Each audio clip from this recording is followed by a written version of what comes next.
get a quick check on shares of Opendoor, spiking nearly 40% on the day. It's one of the top trending tickers. Lou, your take on the move in this name. You bought into this name, Lou. You are a believer. I am a believer, but I think this is based on Powell and interest rates, right? I had Eric Jackson on my podcast. Before he even started getting out on Opendoor, we were talking about the names in the Bitcoin mining space that pivoted. He does his work. He is a very fundamental. We had him on the show, and he does his work, and he makes a strong, compelling case. Yeah, it's a real estate rebound play, and it makes sense to me, right? Interest rates come down. The real estate market is the one thing that's dragging back this economy and the market. There's a fear there that it's going to really pull things back. Now we get the hope of interest rate cuts. It makes sense that it's rallying this high today on the fundamentals alone. Do you put Opendoor in the meme stock category? Because I think, correct me if I'm wrong, doesn't Eric Jackson say no, it's not a meme stock? No. I'd say no, but it's meme-like because it's leveraging. What do you mean by that? Meme-like to me, a meme stock has no fundamental basis for rallying, right? There's not a fundamental value to the business. It's just like when AMC was running and no one wants to go to movies anymore, or GameStop, no one's doing video games. But with Opendoor, there's a real estate business there, but it's attracted the retail audience, which is now a bigger contingent than ever, right? It's a force that has to be reckoned with. They actually got a CEO to resign. Remarkable. So, retail investors account for now upwards of 32% of daily trading volume. Long-term average is 12%. If you look at the options market, they're now 30%. So this is a change, a paradigm shift on Wall Street that the C-suite now has to pay attention to. So interesting times we live in. Got to stop and listen. All right. Welcome back to The Big Skinny with Lou Basenese. If you were watching that clip right there, you saw and heard that I am actually an Opendoor shareholder. Eric Jackson was a guest of the show going back a couple months ago before he got into Opendoor and went on a huge social media campaign to engage a lot of retail investors. Some people labeling it a meme stock. I shared there on Yahoo Finance. I don't think it is one. I think it has meme-like qualities in that it's attracted a crowd of retail investors, but there are true fundamental reasons and value to own it. I'm long Opendoor from about $1.50. I do believe it could be a 10 or 100 bagger in this market, which after all is what we're always looking for. And interestingly enough, our next guest, who used to be a colleague of mine when I worked for Public Ventures and MDB Capital, really sits at the epicenter of spotting trends early and finding tomorrow's 100 baggers and more by focusing on deep technology. So I want to welcome in Will Rossellini, the Chief IP Officer at PatentVest. Will, good to have you back on the show. Hey Lou, thanks for having me. Yeah. Listen, last time you were on the show, we were talking about the humanoid robot revolution, and you had some really interesting insights by looking at the patent filings. For people that don't remember or aren't aware, PatentVest has one of maybe a handful of globally translated patent databases that give you really unique insights and MRI into what's going on in the innovation world. What are you seeing now? You have a new report out that's coming out, I believe, later today or tomorrow on AI disrupting software companies. Yeah, we're looking at the patent literature because that's the best way to determine what people think is important, because they're investing and paying money to get these patents. So a lot of times academics will publish journal articles just to publish them, but not necessarily value them. They're doing it for publication count. So we look at the patent literature and we look at activity. And so we take spaces that we want to become functionally expert in and go really deep and track the activity from quarter to quarter. What you'll see is essentially a dramatic spike in what you'd call machine learning, automation, or AI.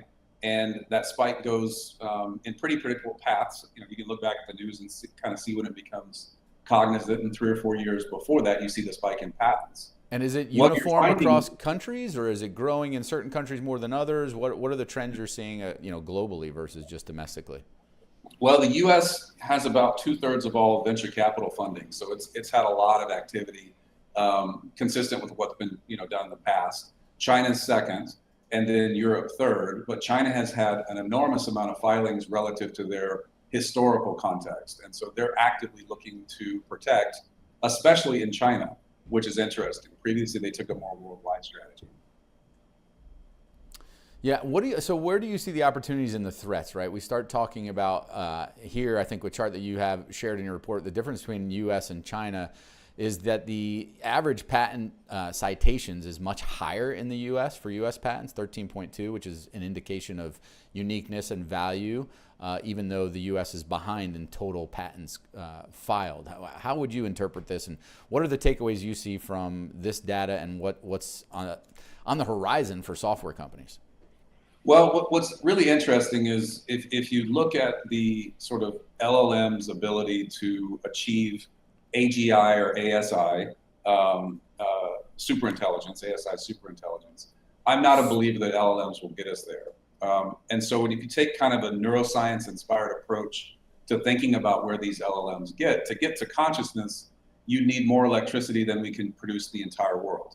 And so that trend, the shortage of chips and the shortage of electricity, is going to prevent an LLM-like consciousness from emerging. Are these really important tools? Absolutely.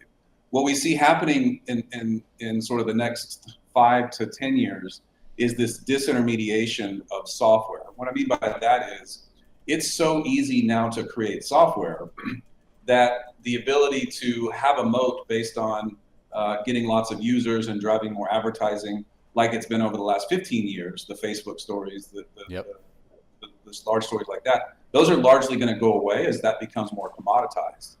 What's interesting in the report is what we see happening with LLMs is they'll be put into the physical universe via robotics.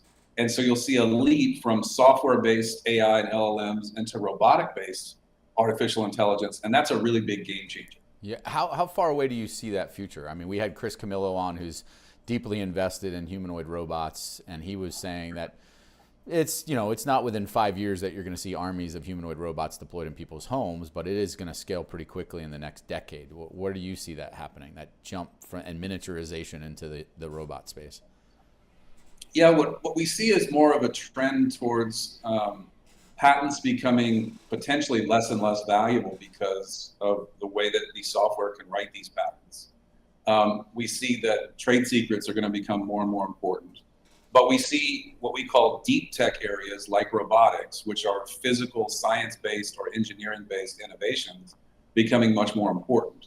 And so when you think about deep tech is basically this concept that you have to have a fundamental leap in scientific experiment or an understanding of the fundamental engineering physics.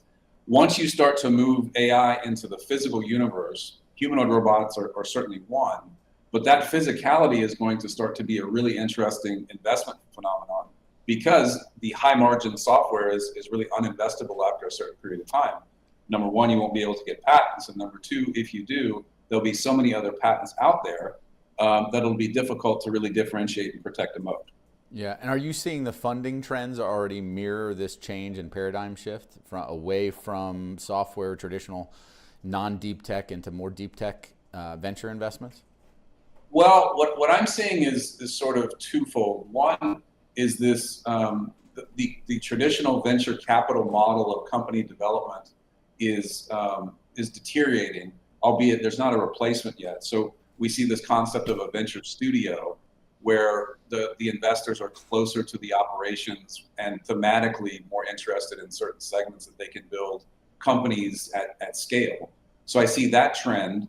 I don't necessarily see more of an investment trend yet, but you're seeing in things like robotics, some of the other deep tech areas, DoD spending, for example, is going up. Biotech is traditionally a deep tech investment, but biotech has not done well over the last 12 to 18 months. Yeah, we know that. I know that all too well. Too many names, very innovative, exciting things that are actually saving lives, but their equity returns have not caught up to the real life returns. Tell us a little bit about, too, you guys have been very just innovative on your own in terms of sussing out these insights using the PatentVest database. You're coming out with a report, honestly, I think it feels like once a month that's giving you unique insights. What are some of the other cutting edge? I believe you had one recently on quantum computing. What was the takeaway there? Because that's a hotly contested space in the markets, financial markets now, because there's a whole camp that thinks quantum computing is going to be here much sooner and they're bidding up these stocks. And there's another bear camp that says it's not coming anytime soon and quantum could disrupt and do an end around on cryptocurrencies and bring an end to that market. What do you see in quantum, and what are there some other technologies you're really keen on right now? Yeah, my opinion on quantum, based on the patent literature, is there's still an enormous amount of approaches that haven't had fundamental breakthroughs that make them viable yet. So there's lots and lots of experiments and lots of work. Very difficult to predict who's going to win because it really is an unpredictable art, especially in the quantum world. So that's what you'll find in that sort of patent literature is a very broad scope of what we call experiments or testing the fundamental engineering. Where we see, where we've been surprised is in some of the deep tech companies that are getting, multi-billion-dollar valuations in the hard tech, deep tech spaces.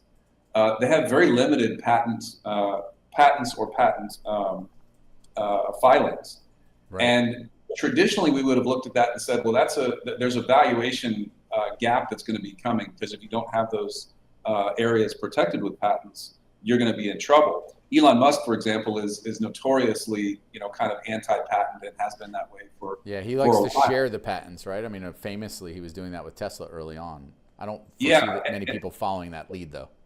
So I thought about that a lot. Why did he do that?